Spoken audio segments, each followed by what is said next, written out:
시대가 가면 갈수록 핵가족화되고 또 결혼을 안 하려고 하는 젊은 세대들도 늘어나고 결혼해도 자녀를 안 낳겠다라고 하는 신혼부부들이 점점 많아지는 시대에 우리가 살고 있습니다. 저희 때는 예비군 훈련 가면 자녀 안 낳는 수술 받으면요 훈련 일찍 보내줬어요. 왜냐하면 인구수가 너무 많이 늘어나가지고 김지수 장로님 예비군 훈련 가면 수술 받으면 일찍 보내줬죠. 김지수 장로님, 이남철 장로님 때도 그랬어요. 네. 김찬수 권사님 때도요. 주민석 집사님 때, 오동성 권사님. 저 때만도 이제 오동성 권사님, 이제 세대가 다른 거죠. 여기서부터는 유필성 권사님 때는 엄강주 성도님 3년 차까지 수술하면 일찍 보내줬지요. 네, 인구가 이제 너무 폭발적으로 늘어나서 억제 정책으로 자녀 안 낳는 수술하면 예비군 훈련 때 막 보내줬거든요. 일찍 보내줬어요. 그래서 예비군 훈련 가서 그 수술 받고 막 온 사람들이 굉장히 많아요. 혹시 예비군 훈련 가서 수술 받은 분 계신가요? 네, 사생활이라. 네. 자, 그런데 우리 베이비 부모 세대들, 저희 때는 1년에 출산율이 100만 명이 넘었잖아요. 작년 통계가 40만 전후였던 것 같고요. 올해는 이 상태로 가면 월별 통계가 나오는데 이 상태로 가면 30만 넘기기가 힘들다라고 하는 그런 그 통계가 나오고 있는 것을 보게 됩니다. 이러다가 저출산 문제가 결국은 국가 미래의 가장 큰 과제. 왜? 인구가 절벽으로 없어지니까 나중에는 국가가 소멸될 수 있는 상황으로 가게 되는 거죠. 그러다 보니까 이제는 저 아프리카에서 어린아이들을 수입해 와야 되는, 사람을 수입해야 되는 시대가 이제는 농담이 아니라 실제 상황이 될 수도 있다라는 겁니다. 이런 시대에 효도를 어떻게 설교하고 가르치고 또 효도를 어떻게 우리가 행해야 되는지 참으로 난감하네. 정말 난감한 시대에 저나 여러분이나 효도를 모르고 있고 효도를 가르쳐도 할 수 없는 그런 시대에 우리가 살아가고 있는 것은 아닌지요. 숙종 때에 숙종왕은 종종 혼자 민정시찰을 이렇게 자주 나갔다고 합니다. 추운 겨울에 민정시찰을 나갔는데 강가에서 두꺼운 얼음을 깨고 낚시질하는 청년이 있어서 자네는 이 추운 겨울에 왜 나와서 낚시질하는가 물었더니, 예, 임금님, 우리 어머니가 이제 병세가 심해서 오래 못 사시는데 소원이 꼭 생선을 먹는 게 소원이라 그 어머니에게 생선을 부어드리려고 낚시질하러 나왔습니다.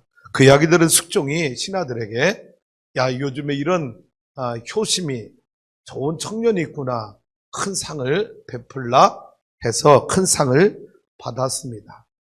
꼭 그때 나오는 사람 있죠? 동네에 부류막심한 놈이 이 소문을 듣고 나도 왕의 상을 받아야 되겠다 생각을 하고 평상시 부모를 때리고 폭력하고 아주 청개구리와 같이 살던 이 청년이 추운 겨울에 나가서 낚시질을 했습니다. 아닌 게 아니라 이 숙종 임금이 시찰하다가 또 고기 잡는 청년을 보고 자네는 왜 이 추운 겨울에 낚시하는가 물었더니 똑같은 얘기했습니다.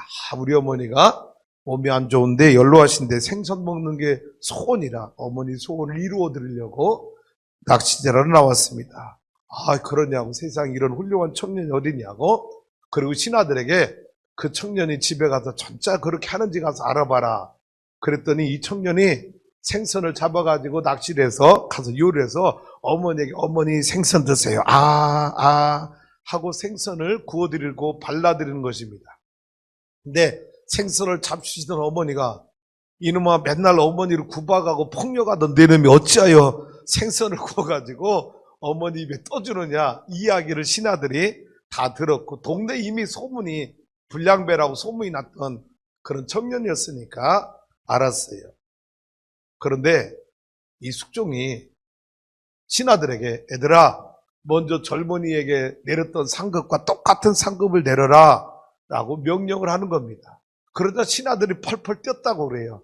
아니 임금님 무슨 얘기냐고, 이런 놈한테 어떻게 벌을 내려도 천벌을 내려도 천찮을 놈인데 이런 놈에게 왜 똑같은 그 상을 주냐고. 그때 숙종이 남긴 유명한 말이 있다고 그러죠. 효도는 흉내만 내도 잘하는 것이다. 따라서 효도는 흉내만 내도 잘하는 것이다. 흉내만 내면 잘하는 것이다. 그놈이 이 효도 흉내내다가 임금의 상을 받았는데 앞으로 불효하겠느냐? 효도는 흉내만 내도 잘하는 것이다 라고 그렇게 큰 상급을 주었다는 이야기가 있습니다. 우리 옆에 있는 성도님하고 인사해볼까요? 흉내 잘 내고 계시죠? 시작. 흉내 잘 내고 계시죠? 효도가 흉내만 내도 잘하는 것이라면 여러분 흉내라도 잘 내며 살아갔으면 좋겠습니다. 사실 이번에 어버이주를 맞이하면서 꽃을 어떻게 준비해서 달아드릴까 고민하다가 65세 어른들만 꽃을 달아드려야 되겠다. 물론 결혼해서 자녀를 기르는 분들은 다 어버이날이고 또 기념 받을 만한, 꽃 받을 만한 그런 위치에 있지만 제가 65세 이상으로 생각한 이유는 바로 이런 거죠. 유엔이 정한 나이 기준을 무시해서는 안 되겠다 생각을 했어요. 유엔이 정한 나이 기준 여러분 다시 한번 볼까요? 0세에서 17세까지가 18세에서 65세까지가 청년에 해당하는 분 손 들어보세요. 네. 이분들 꽃 안 달아준 이유 아시죠? 여러분을 뭐로 여긴 거죠? 청년입니다. 66세에서 79세가 그래도 중년 때부터 꽃 달아야지 청년 때 꽃 달고 다니면 욕먹을 것 같아요. 그래서 저희 교회는 앞으로 65세 이상만 꽃 달아드리는 거로 중년부터 청년까지는 꽃 달아드리면 안 될 것 같아요. 알았죠? 네. 여러분 영국의 어느 언어 전문 기관에서 이 세상 사람들이 제일 좋아하는 단어가 영어 단어가 뭘까? 그 순위를 랭킹을 쭉 매겼다고 그래요. 100 이상으로 모였다는데 이렇게 여론조사를 했다는데 세상에서 가장 아름다운 영어 단어 첫 번째가 뭐였을까요? love, 사랑이라고 하는 거. 두 번째는요? thank you. 그 다음에 세 번째는요? 엄마, mother. 네 번째는요? father, baby. 예, 한번 순서를 보도록 하겠습니다. 100위까지 다 못 보여드려요. 자, 일단 1위를 먼저 볼게요, 여러분. 네. 1위가 뭐였다고요? 어머니라고 하는 단어였습니다. 한번 2, 3위도 한번 볼까요? 참고적으로. 2위는 패션, 열정이라는 단어. 3위는 스마일. 4위는 love. 5위는 eternity라고 하는 영원이라고 하는 단어. 쭉 여러분 나옵니다만은 fantastic, destiny, freedom, liberty 쭉 나옵니다만은 여러분 1위가 뭐라고요? 1위 mother. 여러분은 어떻습니까?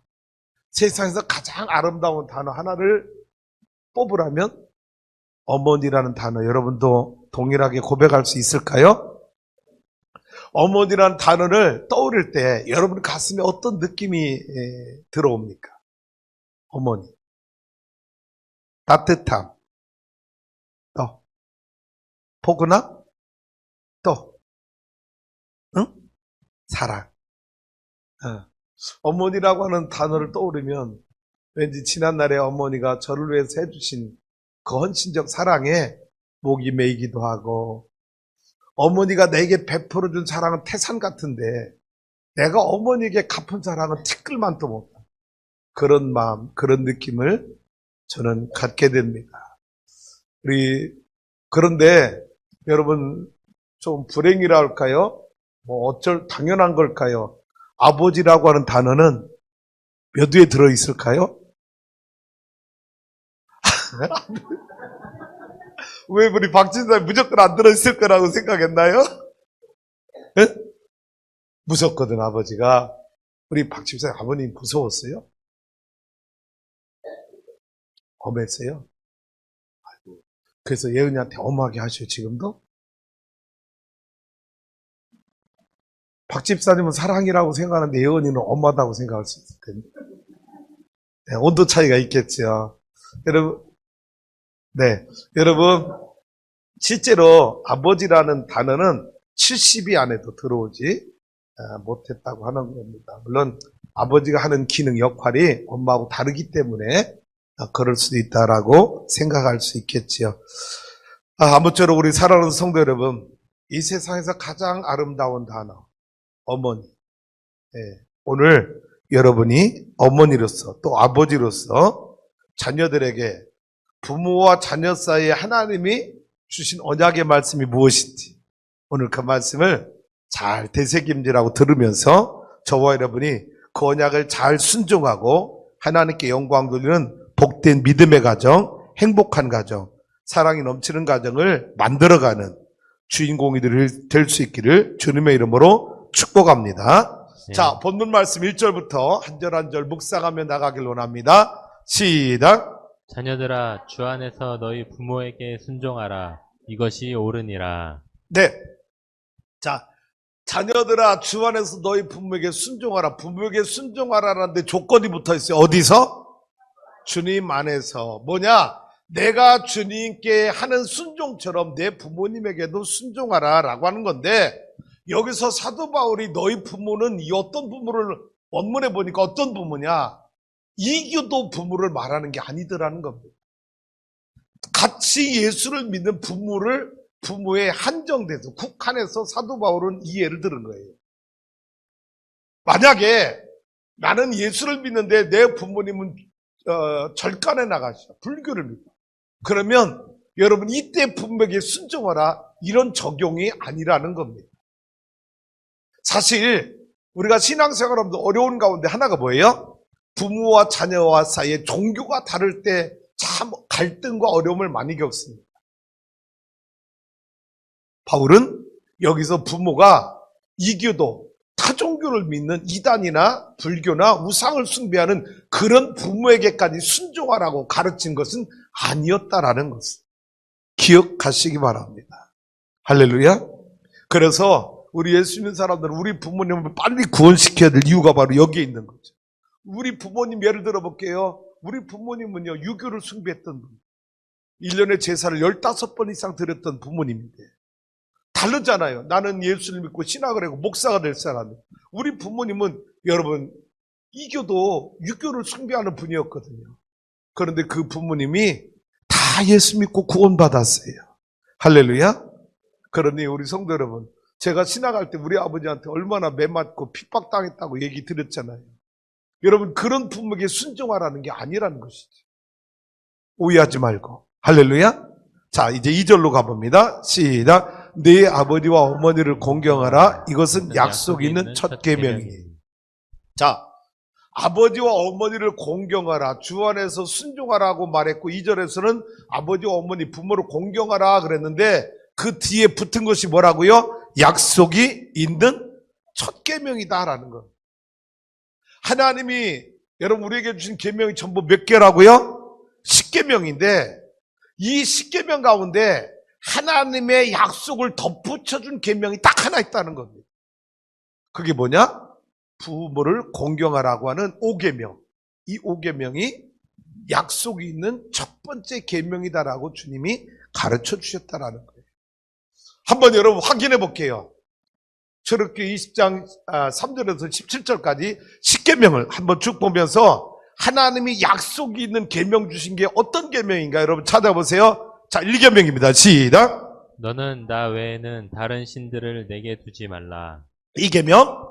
너를 위하여 새긴 우상을 만들지 말고 또 위로 하늘에 있는 것이나 아래로 땅에 있는 것이나 땅 아래 물속에 있는 것에 어떤 형상도 만들지 말며 계속 그것들에게 절하지 말며 그것들을 섬기지 말라. 나 내 하나님 여호와는 질투하는 하나님인즉 나를 미워하는 자의 죄를 갚되 아버지로부터 아들에게로 3, 4대까지 이르게 하거니와 나를 사랑하고 내 계명을 지키는 자에게는 천대까지 은혜를 베푸느니라. 여러분 1계명은 나 외에 다른 신을 두지 말라. 2계명 우상 숭배하지 말라에 6절까지 나와 있어요.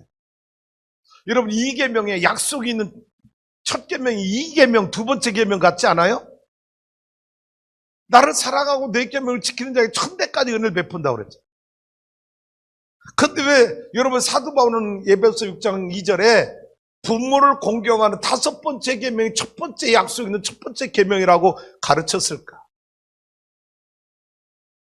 여러분 이 두 번째 우상 숭배에 대한 이 계명은 여러분 이게 약속 있는 첫 계명이 아니라 하나님은 어떤 하나님이다? 질투하는 하나님이라는 것을 이렇게 표현해 줬다는 거지. 질투하는 하나님이시다. 그래서 질투하는 하나님 뭐냐? 하나님을 믿지 않고 업신여기고 그런 자는 하나님이 3, 4대까지 내 계명을 지키는지 않느냐는 징벌을 내리지만 나를 사랑하고 내 계명을 지키는 자는 1000대까지 은혜를 베푸는 게 뭐냐? 질투하시는 하나님이기 때문이다라는 거예요. 그래서 이 계명이 약속 있는 첫 계명이 아니었다라는 거예요.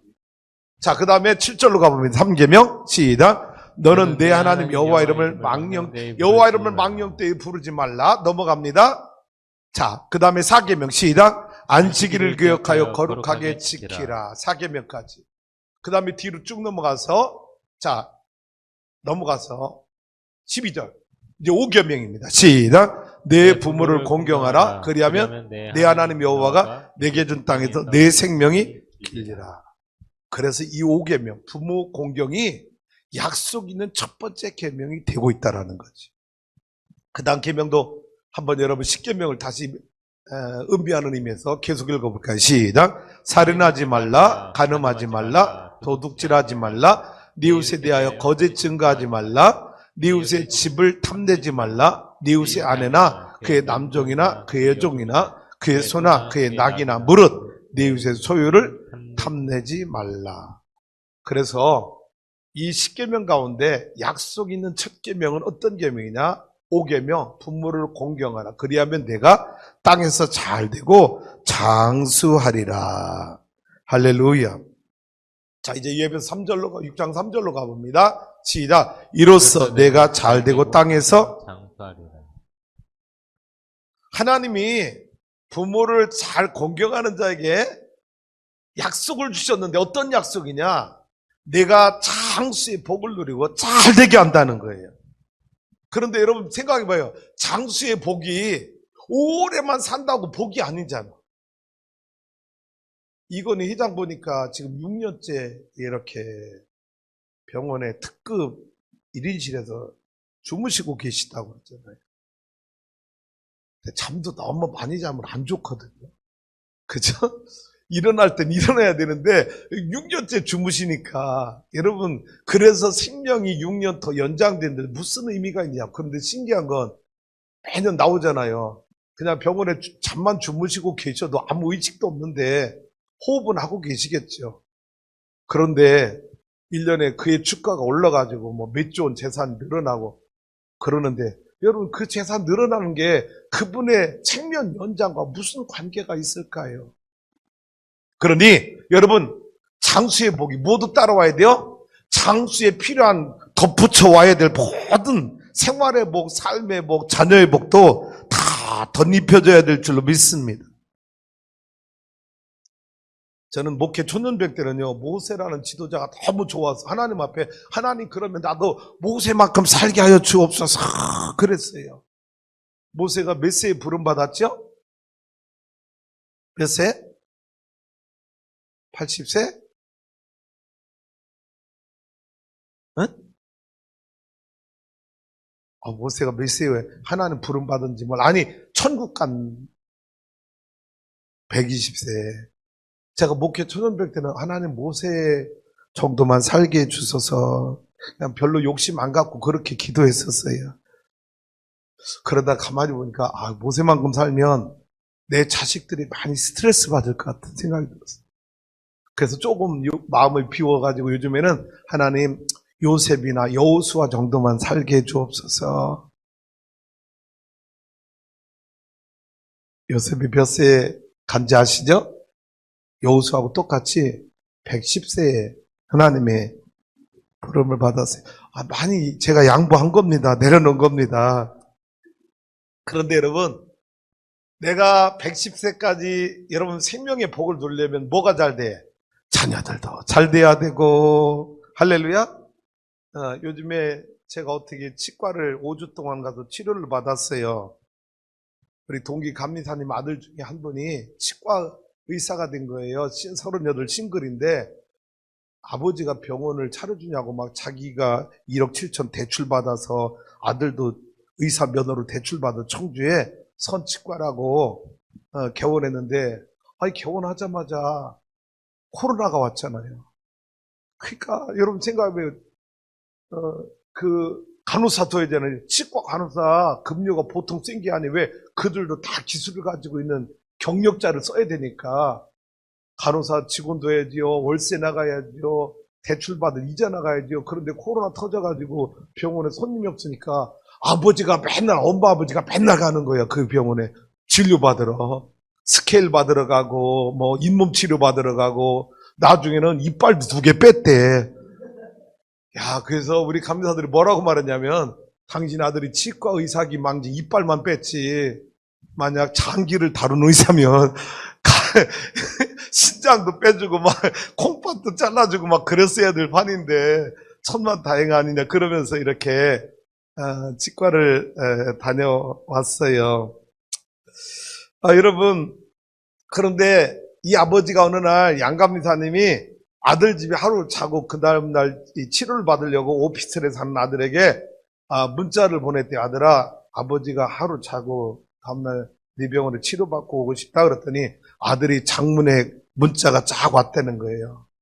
자기 하루의 스케줄, 아버지가 오시는 날 기점으로 자기 스케줄, 집에서 사는 스케줄을 쫙 보냈다는 거예요. 몇 시에 일어나서 밥을 먹고 화장실은 몇 시에 가고 몇 시에 목욕을 하니까 아버지 이 시간에 피해서 화장실 써야 되고 나하고 동선이 겹치면 안 된다고 장문에 문자가 왔대요. 그래서 아버지가 1억 7천 대출 받아서 병원 차리겠잖아요. 그 기계 하나가 4천만 원인가 하는데 5대가 있더라고, 기계가.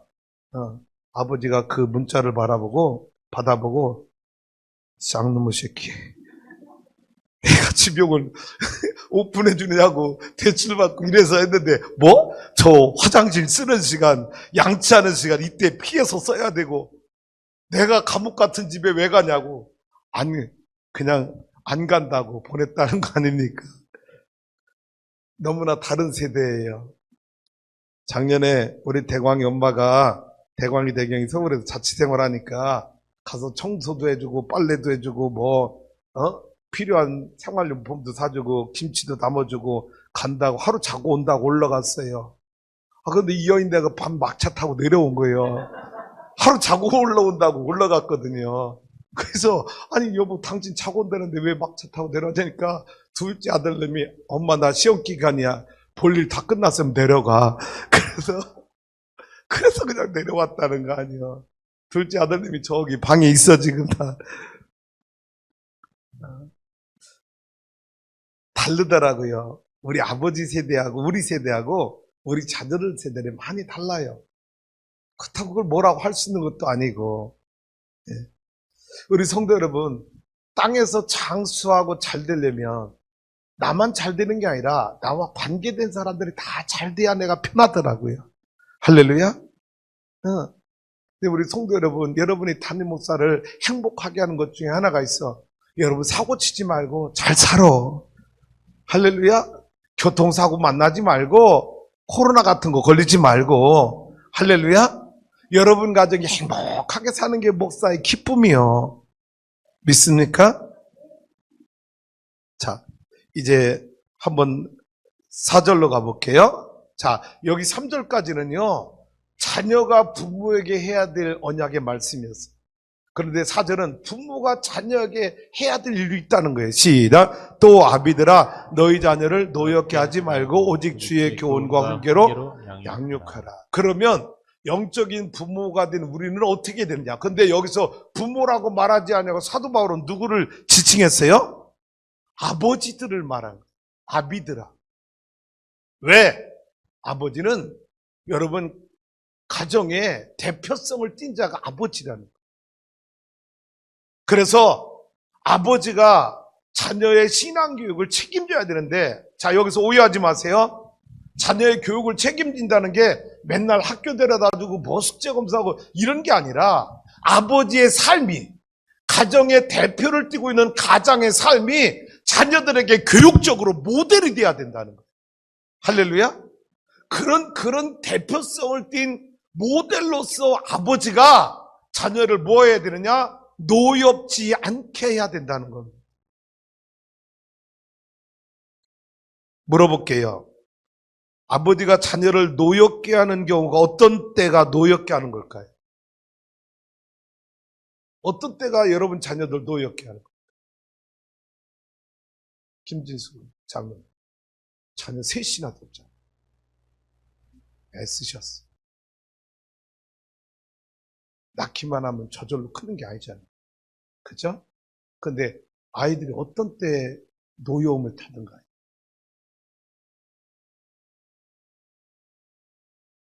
아버지 말을 안 들을 때? 그건 아버지가 노염 타는 거지. 아이들이 언제 노염 타냐고, 부모 때문에, 아버지 때문에. 언제 노염 타는 것 같아요?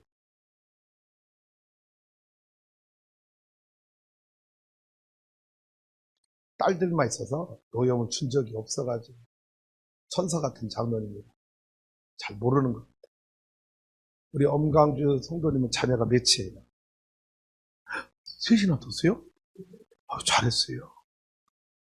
아유, 국가에 큰 충성을 했네요. 엄강 아들 및 딸. 아들, 딸? 아들이랑 딸들? 그 자녀들이 언제 노염을 타는 것 같아요? 옛날 얘기 자꾸 할 때, 라떼는 말이야. 응, 맞아요. 라떼는 말이야. 제가 옛날 얘기 너무 하다가 우리 아들한테 얼마나 혼나는지 몰라요. 내가 라떼는 말이야, 먹을 게 없어. 일주일 동안 라면 먹었댔더니, 아버지 라면을 그렇게 좋아하셨나고. 우리 유필상 권사님, 자녀들이 언제 노여하는 것 같아요?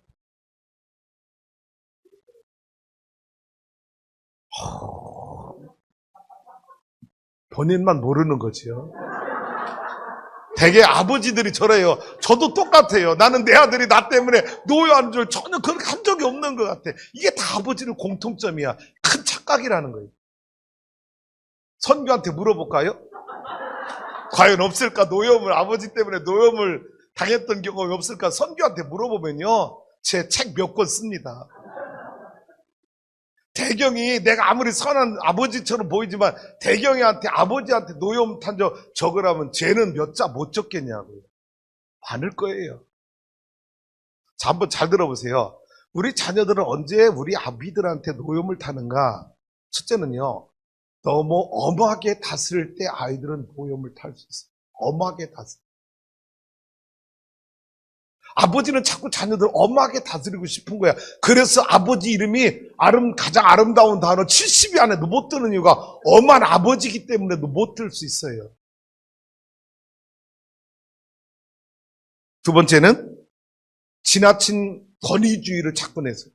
이놈의 자식이 아버지한테.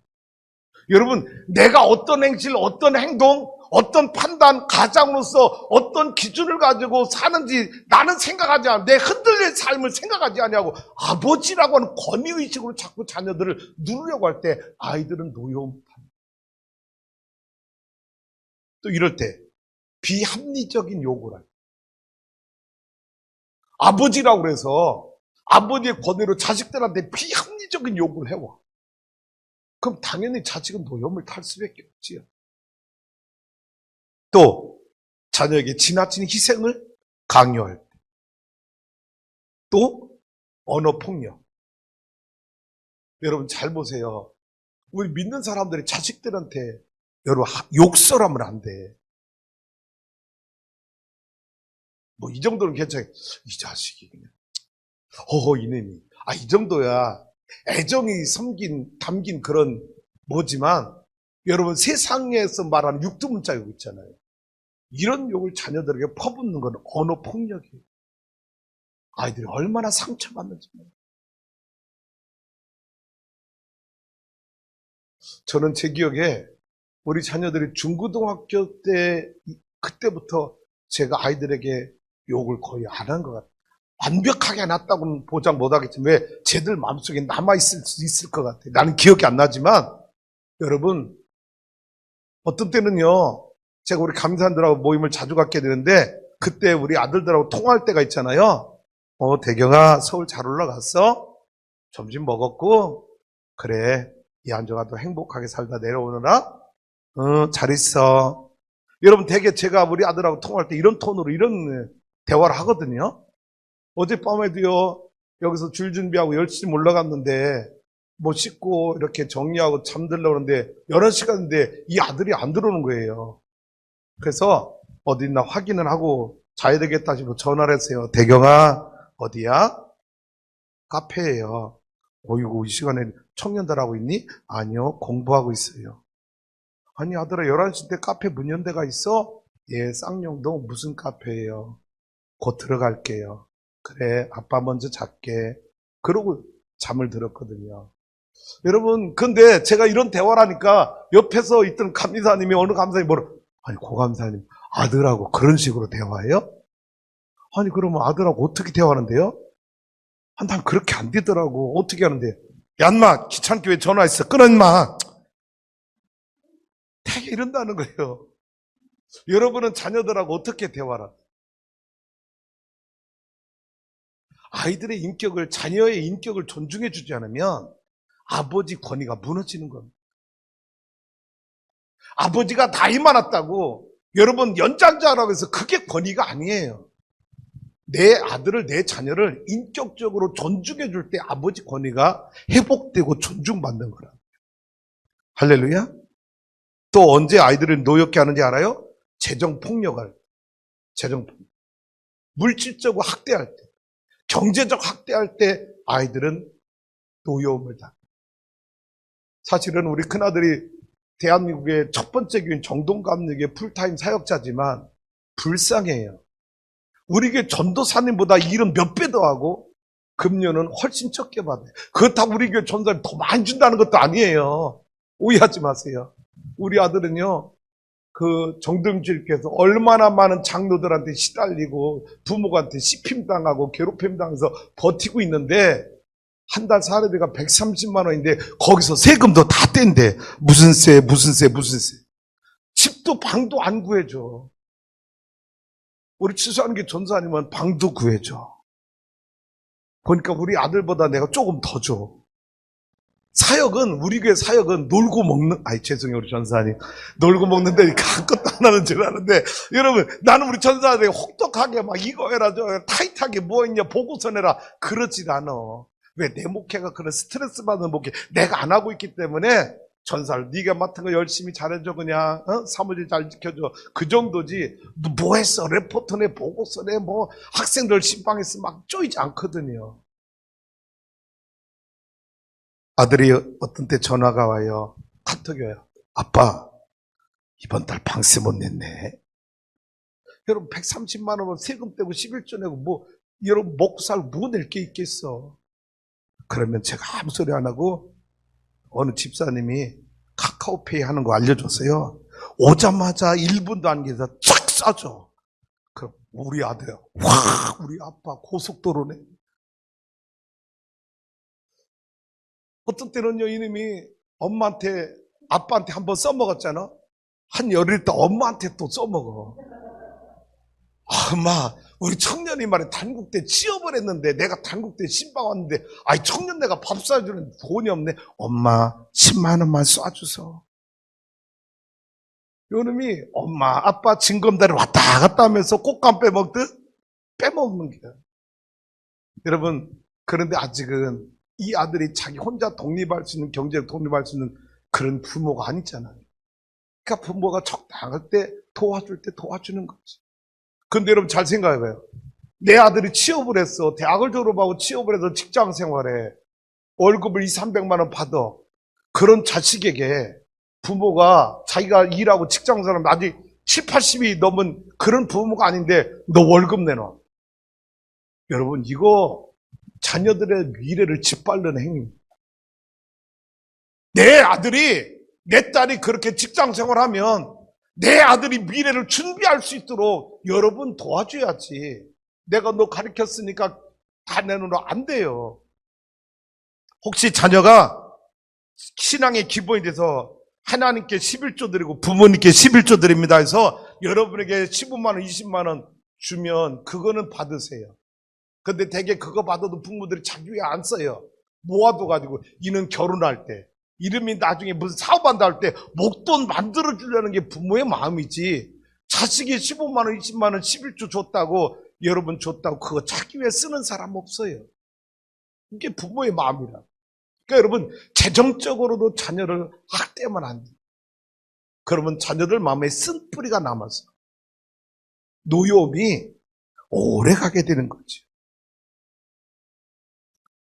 우리 성도 여러분 자녀의 미래의 꿈이 좌절되는 행위를 우리 부모가 하지 않도록 우리 자녀들의 꿈을 키워주는 부모가 되는 성도가 되기를 주님의 이름으로 축복합니다. 오직 주의 교훈과 훈계로 양육하라. 성경적 가치관을 가지고 자녀를 양육하는 부모가 되라고 주님은 우리에게 가르쳐주는 줄로 믿습니다. 여러분 잠언 23장 말씀 한번 다 같이 볼까요? 21, 25절입니다. 시작. 너를 낳은 아비에게 청종하고 내 늙은 어미를 경히 여기지 말지니라. 내 부모를 즐겁게 하며 너를 낳은 어미를 기쁘게 하라. 부모님이 기뻐하시는 효도, 부모님이 원하시는 효도가 뭘까? 부모님이 기뻐하지. 이렇게 물어보면 다 침묵하고 꿀먹은 버거리처럼 계시죠? 1, 2, 3번을 예시를 해주면 여러분이 되게 좋아하더라고요. 1번 정규적으로 용돈 드림, 2번 부모님의 마음을 편안하게 해드림, 3번 행복한 가정을 이루며 살아가. 부모님이 원하시는 효도는 어떤 것일까? 뭐니 현찰이 중에 1번이야? 까짓거 마음 불편하게 하든 말든 가정이 그런 데 가든 깨지든 말든 돈만 잘 갖다 주면 돼? 야! 어떻게 1번이 될 수 있어?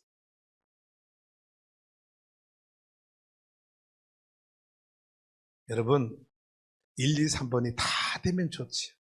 그죠? 용돈도 드릴 수 있고 부모님의 마음도 편안하게 해드리는 자녀가 되고 부모님이 근심하지 않도록 우리 가정을 행복하게 잘 꾸려가는 것 큰 효도죠.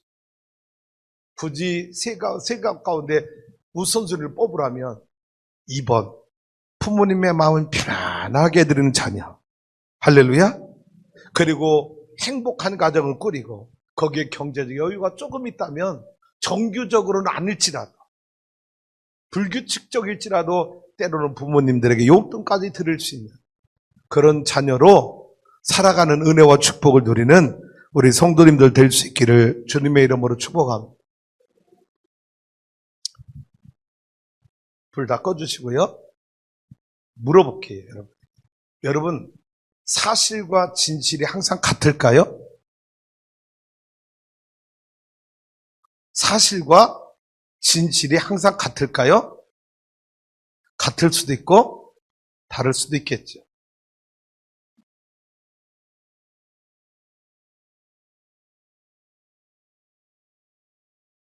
왜 제가 이 질문을 던졌을까요? 우리 그리스도인들이 사실만 보고 뭐는 모른 채, 진실은 모른 채 사실만 보고 남을 정죄하거나 판단하거나 비판하거나 죄에 빠지는 경우가 참 많더라는 걸 오늘 하나의 명화를 여러분에게 보여드리면서 설명하려고 합니다. 눈에 보이는 사실이 진실이 아닐 수도 있다라는 거예요. 너무 빨리 보여줬잖아. 내가 띄워주라면 띄워줘야지. 충격받는데 충격을 완화할 수 있는 시간을 주고 띄워줬어야지.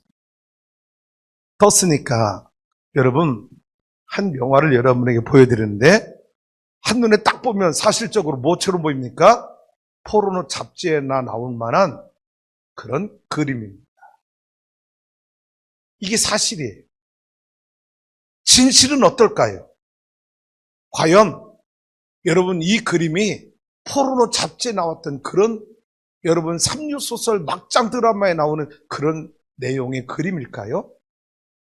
진실은 그렇지 않다는 데 있습니다. 그런데 우리의 죄는 뭡니까? 사실을 보고 이 사실을 가지고 우리는 세상에 말하기를 좋아하는 사람들이라는 겁니다.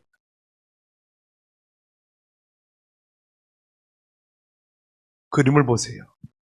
젊은 여인이 자기 가슴을 내어서 늙은 노인에게 젖을 물리고 있는 장면이 이 그림입니다. 이 그림이 지금 배경이 어딘 것 같습니까? 응? 감옥입니다. 어떻게 알죠? 이 노인의 까만 옷, 제수복, 수의, 그리고 손과 발에 쇠사슬로 쇠고랑으로 묶여 있습니다. 자, 화면을 오른쪽 코너, 위에 코너 한번 창문을 한번 확대해 볼까요? 누가 있어요? 감옥을 감시하는 병사들이, 군인들이 지키고 있습니다. 자, 다시 그림으로 돌아와 보세요. 자, 어떤 장면인 것 같습니까?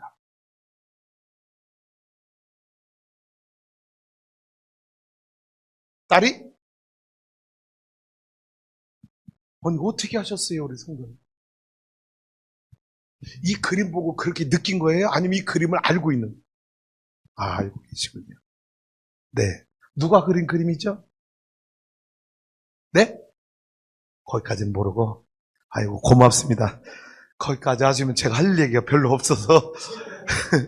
예. 아우, 우리 성도님 그림에 대해서 관심이 많으시군요. 여러분, 이 그림은 1577년에 태어나 1640년에 세상을 떠난 바로크 미술의 대가라고 일컬어지는 루벤스라고 하는 사람이 그린 노인과 여인, 부제로는 시몬과 페로라고 하는 작품입니다. 암스테르담 국립박물관에 소장되어 있고 이 그림과 비슷한 그림들이 참 많고요. 이 그림에 대한 다른 설명들이 많은데 두 가지 설명이에요. 오늘 여러분 하나는 푸에르토리코의 독립투사다라고 하는 설명이 하나 있는데 저는 그쪽보다는 로마 이야기를 더 신뢰하며 여러분에게 소개를 할 테니까 나중에 여러분이 푸에르토리코에 관계된 그림의 설명을 들으면 아, 이게 목사님 설명하지 않은 다른 이야기였구나, 이런 이야기 듣구나라고만 이해하시면 될 것 같아요. 어느 설명이 옳다 말다 저도 대답을 못 하겠어요. 왜? 두 가지 설명이 다 있으니까. 루벤스가 이 그림을 그리게 된 배경은 AD 30년 로마 시대에 로마의 철학자고 역사학자인 발레리우스 막시무스라고 하는 사람이, 책 제목이 어려워서 여러분에게 소개해 드릴게요. 불 다 꺼가지고. 네. 기념할 만한 행위와 격언들이라고 하는 책을, 9권의 책을, 기념할 만한 행위와 격언들이라고 하는 9권의 책을 썼는데 그 책 속에 나오는 이야기 한 토막, 뭐냐? 시몬과 페로의 이야기를 그림으로 그린 작품. 설명입니다. 이 아버지 시몬은 로마의 반역 죄인입니다. 그래서 로마가 이 페로를, 시몬을 아사형, 뭐냐? 물도 먹을 것 아무것도 안 줘서 그냥 굶어 죽을 때까지 기다리는 아사형을 내리게 됩니다. 그러자 어느 날 이 시몬이 거의 죽게 되었다고 생각한 이 감옥에서 이 가족에게 아버지가 죽기 전에 면회를 오라 라고 하는 전가를 받고, 이때 딸이 아버지 면회를 갑니다. 거의 다 죽어가는 이 아버지, 이 딸은 이 아버지를 보고 너무나 가슴이 미어져서, 왜? 아사형이었기 때문에 어떤 음식도 물도 가지고 들어갈 수 없습니다. 면회를 자기 몸만 들어가야 됩니다. 그런데 이때 딸이 바로 자기 자녀를 출산할 때라, 젖이 이렇게 잘 나올 그때에 아버지 면회를 간 거예요. 쓰러져 죽어가는 아버지를 일으켜서 자기 가슴을, 젖을 끌어내어 아버지에게 젖을 먹이는 장면입니다. 보세요. 이 딸이 시선이 어디를 향하고 있습니까? 쾌락을 즐기는 그런 그림이 아니라는 거예요.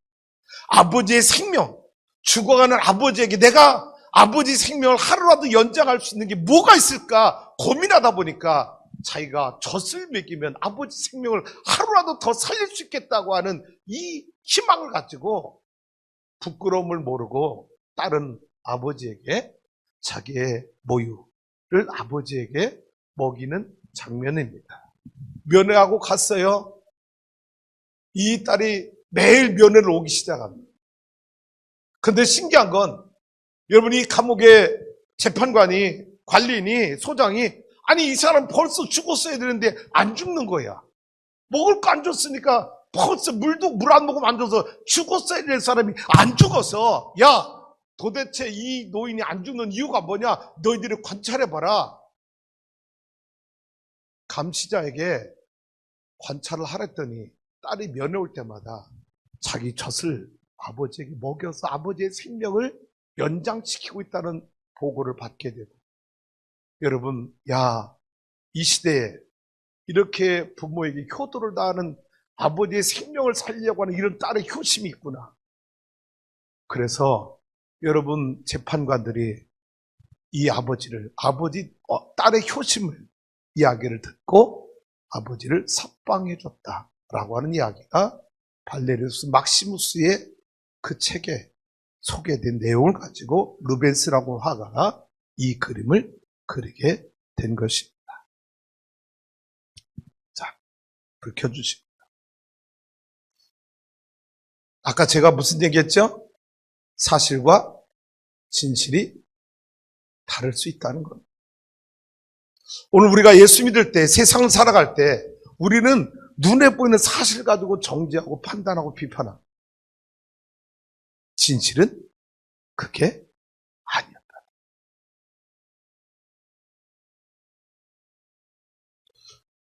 여러분, 나 우리 성도들이 좀 더 성숙해지기를 주님의 이름으로 축복합니다. 그 사람이 어떤 한 행위, 사실이에요. 그거 가지고 정죄하지 말라. 그 이면에는 우리가 모르는 진실, 스토리, 또 다른 스토리가 그 안에 있었기 때문에 그 사실이 우리 눈에 보일 수도 있었다. 저는 이 그림을 묵상하면서 예수님의 십자가의 죽음을 바라봤습니다.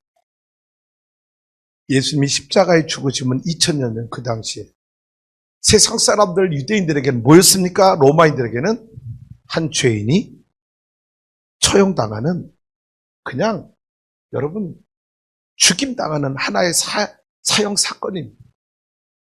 그게 그 당시의 사실이에요. 그런데 그 속에 숨겨진 비밀은 뭐였습니까?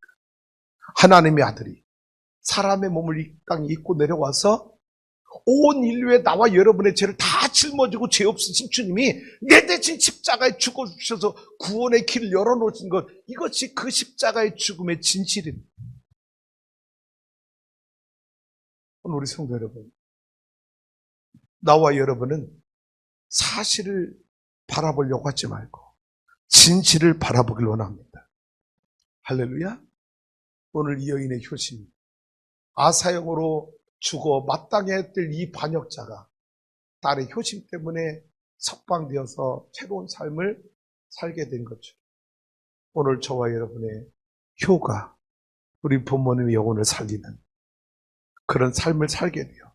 내 자식들이 나를 바라보고 내 효도를 바라보고 내 자식들에게 효도를 강요하고 가르치지 않아도 내가 내 부모님께 했던 효를 내 자식들이 심은 대로 거두는 것처럼 우리 자녀들이 부모님께 효를 다하여 부모와 자녀와 부모 사이에 주신 이 언약의 말씀이 오늘 나와 여러분의 삶 속에서 그대로 이루어지는 축복을 누리며 살아가는 추수하는 게 성도가 될 수 있기를 주님의 이름으로 축원합니다.